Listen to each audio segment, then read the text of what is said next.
Allah Teala Tin surəsinin 4-cü və 5-ci ayəsində buyurur ki, İnna xələqnəl insana fi ahsəni təqvim summa radadnahu əsfələ safilin. Deyir ki, biz insanı ən üstün varlıq olaraq xəlq etdik. Sonra biz onu ən aşağıların aşağısı etdik. Sual yarana bilər ki, ən üstün varlıq necə ən aşağıların aşağısına inə bilər? Bu artıq İmam Əli əleyhissalamın burada belə bir kəlamı var. Buyurur ki, insan həmi əməli sayəsində mələklərdən üstün ola bilər.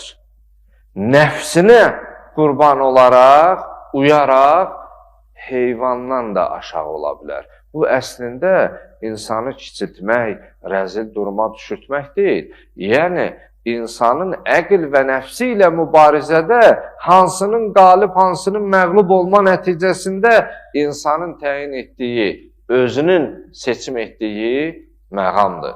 Çünki mələklərdə əql var, şəhvani hiss yox.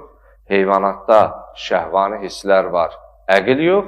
Amma insanda həm əql var, həm də şəhvani hiss var.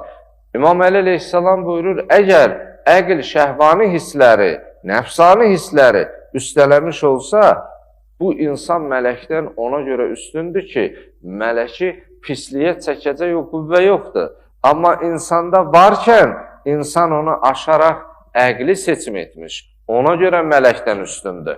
Amma nəfsi əqlinə üstünlük qələbə çalsa, nəfs qalib, əql məqlub olsa, belə olan halda deyir, insan heyvandan da aşağıdır ona görə ki, heyvanda şəhvani hisslər var, amma onu yaxşılığa çəkən, vadar edən əql olmadığına görə, insanda varkən nəfs onu üstələdiyinə görə bu ondan da aşağıdır. Allah buyurur ki, mənim bəndəm, mən hər nə yaratmışam, sənin üçün yaratmışam, amma səni özüm üçün yaratmışam. Ona görə insana fəxrül kainat deyirlər, yaranmış aləm içərisində. İnsan ən alisidir, ən üstünüdür.